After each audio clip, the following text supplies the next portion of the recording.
એ મનીષા બટા, એ બોલો ને બા. મારે છે ને ખબર કાઢવા જાવું છે. એ કોની ખબર કાઢવા જાવું છે?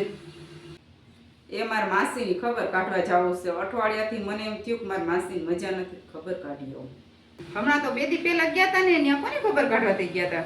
હું મારા કાકાની ખબર કાઢવા ગઈ હતી. 2 દી પહેલા એ ગાડીએથી પડી ગયા હતા ને, એની ખબર કાઢવા ગઈ હતી. તમે ત્યાં જઈશો તો થોડા હાજા થઈ જવાના છે.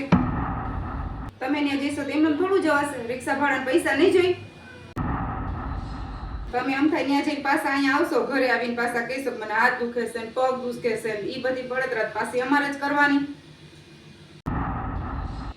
આપણે એક કામ કરો, ક્યાંય નથી જવું, ઘરે બેસો.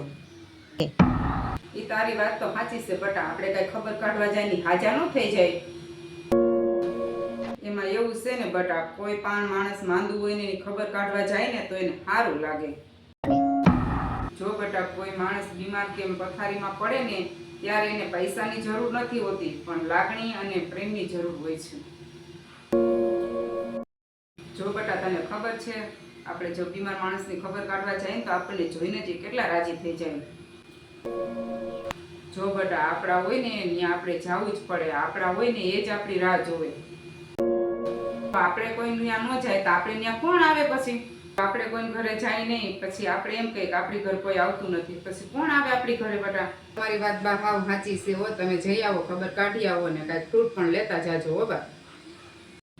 જો મિત્રો, તમારું શું કેવું છે આ વાત ઉપર તો કોમેન્ટ કરતા જાજો અને લાઈક, શેર ને સબસ્ક્રાઇબ કરી દેજો. જય માતાજી.